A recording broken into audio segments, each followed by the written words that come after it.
আপনি একটা লাইনে দাঁড়ায় আছেন, আপনি ভোটার কার্ড আনতে গেছেন, একটা লাইনে দাঁড়ায় আছেন, দেখেন সবাইকে বলছে তোমরা লাইনে দাঁড়ান, ওরা কেউ কারো না। আপনি যে আপনাকে কৃষ্ণ কথা শোনাবে সে আপনার পরম বন্ধু এবং পরম মিত্র, কারণ সে। আজ আমাদের বাড়িতে আর এক নতুন গাছে, এই গাছটা একদম নতুন এনেছে ওর বাবা।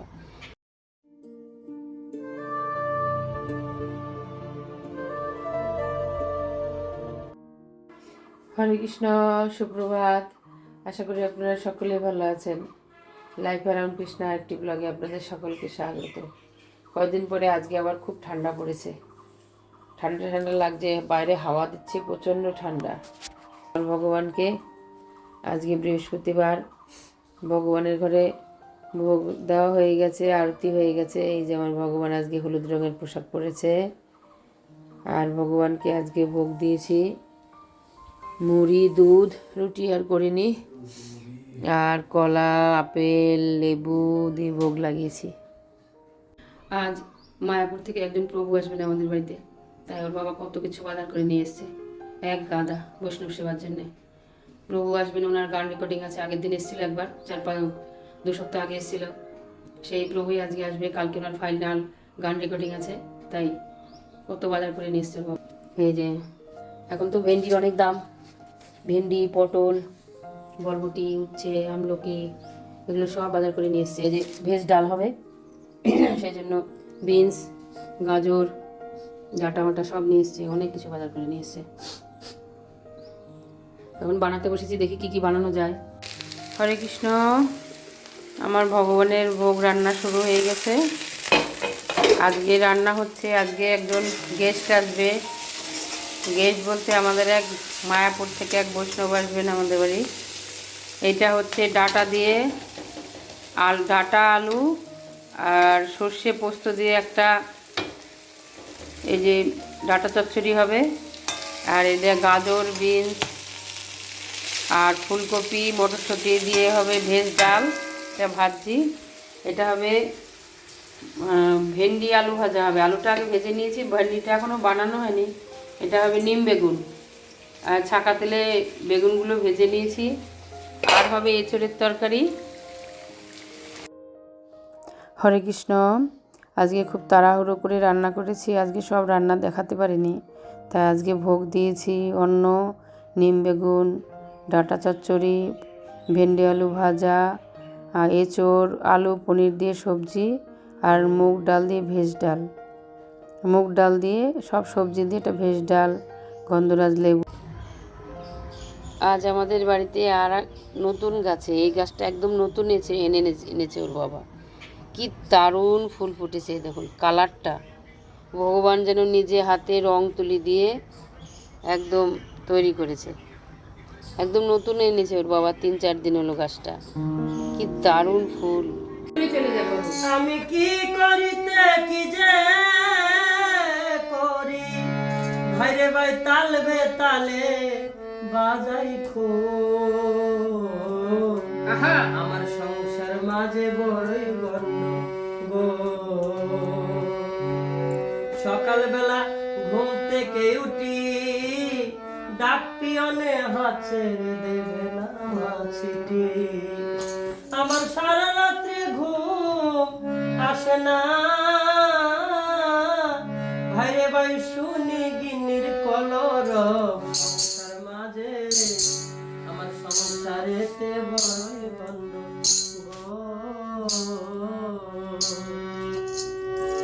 হরি বল। রোজই তো আমি রান্না, খাওয়া দাওয়া সব একঘেয়ে জীবন দেখাই, তাই আজকে একজন শুদ্ধ ভক্ত এসেছেন আমাদের বাড়িতে।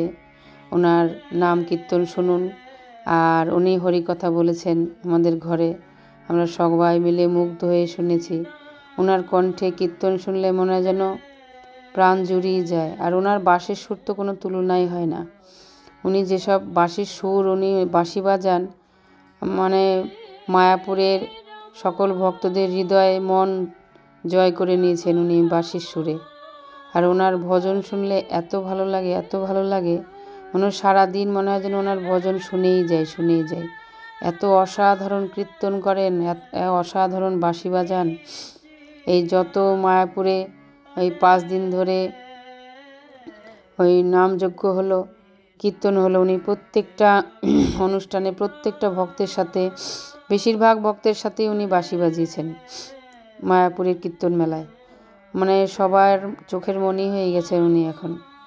ওনার যেমনি কীর্তন করেন উনি তেমনি বাঁশি বাজান, তার কোনো তুলনা হয় না ওনার। এখন উনি হরিকথা বলবেন, গান শোনাবেন। ওনার গান শুনুন আপনারা সবাই মিলে। রোজই তো এক জিনিস করি আমি। হরি বল। আমি যে ভজনটা গাবো এটা আমার শ্রীমতী রাধারানীর বৃন্দাবনের একটি ভজন। এবার আমি ব্রজে যাব গো কৃপা হলে, সেটাই পশু পাখি তরু, পশু পাখি তরু লতা পাতা সবে কৃষ্ণ কথা বলে। এবার ব্রজে যাব গো কৃপা হলে।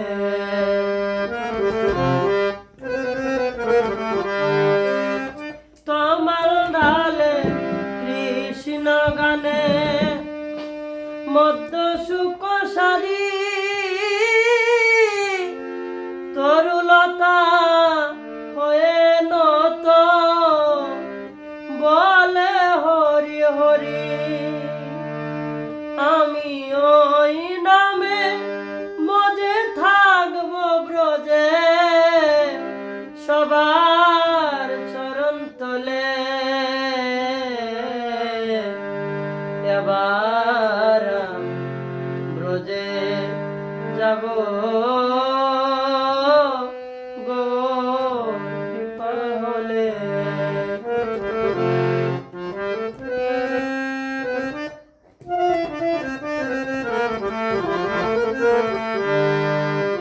যেমনি সবলি ডাকে আমার মে হরি, কৃষ্ণ মে দেখে নাচে ময়ূর ময়ূরী, ময়ূর ময়ূরী। ব্রজে আমার নিয়ে চলো উহে গৌর হরি, ব্রজ মাঝে হরি নামে করব মাদ করি। আমি গোপী অনুগত হয়ে দেখব যুগলে। এবার ব্রজে যাব গো কৃপা হলে, সেটাই পশু পাখি তরু, পশু পাখি তরু লতা পাতা সবে কৃষ্ণ কথা বলে। এবার ব্রজে যাব গো কৃপা হলে। এবার ব্রজে যাব গো কৃপা হলে। এটা হচ্ছে আরেকটা বচন আছে। আরেকটা বচন হচ্ছে ছিল কত বছর পরে আইছিল কৃষ্ণ? 100 বছর পরে। তখন রাধারানী তো আর জানেন 100 বছর পরে আসবে। রাধারানী অপেক্ষা করতে হয়তো সখীদের বলতে, সখী আমার প্রাণবোধ হয়তো আমার লগে সল করছে।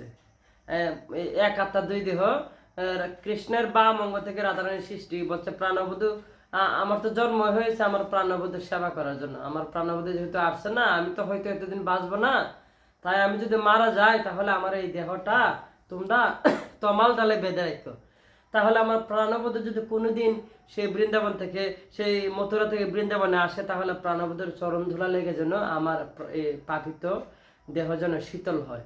তখন সেই গানটা গাইছে। হ্যাঁ, এই গানটা ফিরে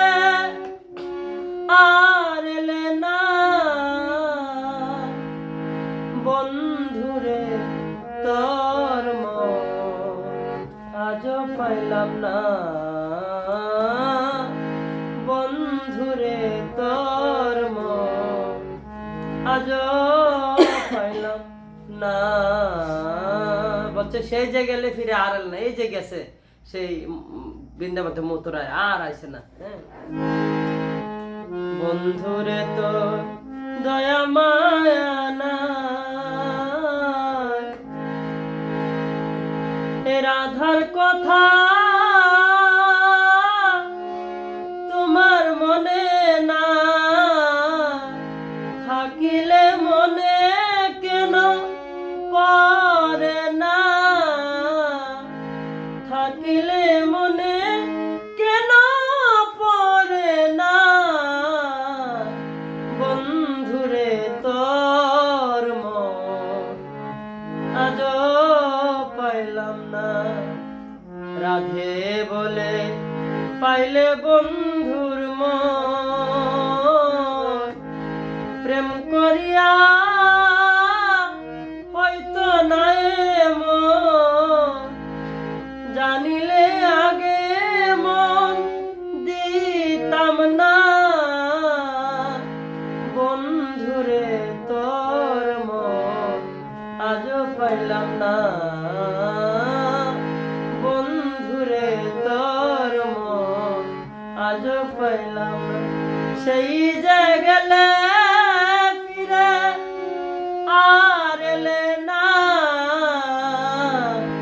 সেই যে গেলে ফিরে আর এলে না, বন্ধুরে তোর মন আজও পাইলাম না, বন্ধুরে তোর মন আজও পাইলাম না। এটা কি গান প্রভু?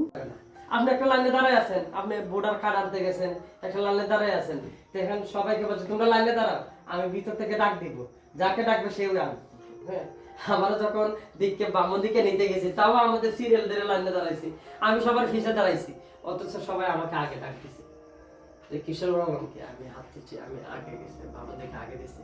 তো বিষয় হচ্ছে আমার সবাই মৃত্যু লাইনে সিরিয়াল ভাবে দাঁড়িয়ে থাকবো, কার কখন ডাক আসবে কেউ বলতে পারবে না। চিত্রগুপ্ত যে আপনাকে ডাকে যে আপনি এখন যেতে হবে, আপনি যদি বলেন না আমি যাবো না, আমি এখন প্রসাদ খাবো, আমি আমার মাতাদের লোকের কথা বলবো, আমার লক্ষ্মী দেবের লোকের কথা বলবো, আমার মেয়ের লোকের কথা বলবো, আমার সংসারে অনেক কাজ আছে, আমি অফিসে যাবো, আমি চাকরি থেকে রিটার্ন পেয়েছি, আমি সরকারি চাকরি করি, এরকম একটা অহংকার যে আমি অনেক টাকা বেতন পাই, আমি অনেক টাকার মালিক।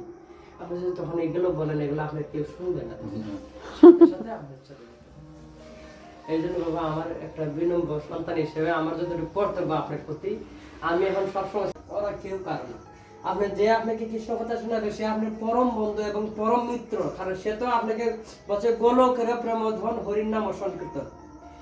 এইটা হচ্ছে গোলকের প্রেমধন হচ্ছে এটি লোকহিত ভাবে ছিল, কিন্তু গৌরাঙ্গ মহাপ্রভু এই হরির নাম জীবের মাধ্যমে আজকে সারা বিশ্বে প্রচার করছে। বলছে প্রতি ঘরে ঘরে গিয়া মাগই ভিক্ষা, বলো কৃষ্ণ ভজ কৃষ্ণ করো কৃষ্ণ শিক্ষা। হ্যাঁ, বলছে হরির নাম করো জীব, আর সব নিচে পালাইতে পত্নায় জমাতে পিছে। আমরা যদি হরির নাম না করি আমাদের পিছন দিয়ে কিন্তু যমরাজা, প্রত্যেকটা মানুষের পিছনে যমরাজা ঘুরছে। হ্যাঁ, আপনাকে খেয়াল করছে আপনি কি করছেন, কোথায় যাচ্ছেন, চিত্রগুপ্ত সবকিছু ডায়েরিতে লেখছে আপনি কি করছেন, এবং আপনাকে ডিসপ্লের মধ্যে যেমন একটা সিনারি দেখলে আমাদের ভালো লাগে, অনেক বড় করে দেখায়, আমরা যা করছি সবকিছু দেখানো হবে। হ্যাঁ, এর জন্য আমরা যখন স্মরণগীত হইল যার তাহারও প্রার্থনা শুনে সিনন্দ কুমার সমস্ত কিছু ত্যাগ করে যখন আমরা ভগবানের স্মরণ নিব, আমাদের সমস্ত পাপ দূরীভূত হয়ে যাবে।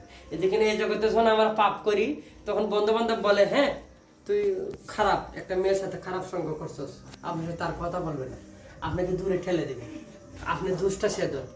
কিন্তু ভগবানে কি করবে, আপনি যখন হাজার পাপ করার পরে যখন ভগবানের সামনে আত্মসমর্পণ করবেন, সমস্ত পাপ ভগবান আপনার মনে রাখবেন, পাপগুলো মুছে দিয়ে আপনাকে ভগবান আলিঙ্গন করে ভগবানের কাছে নিয়ে যাবে।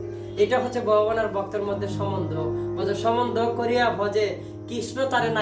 উনি এত সুন্দর কৃষ্ণ কথা বলছিল, মনে যেন সারা রাত ধরে শুনেই যায় আর যেন শেষ না হয়। এখন অনেক রাত হয়েছে, আবার কালকে আপনাদের সঙ্গে দেখা হবে। হরি বল, হরে কৃষ্ণা, হরি বল।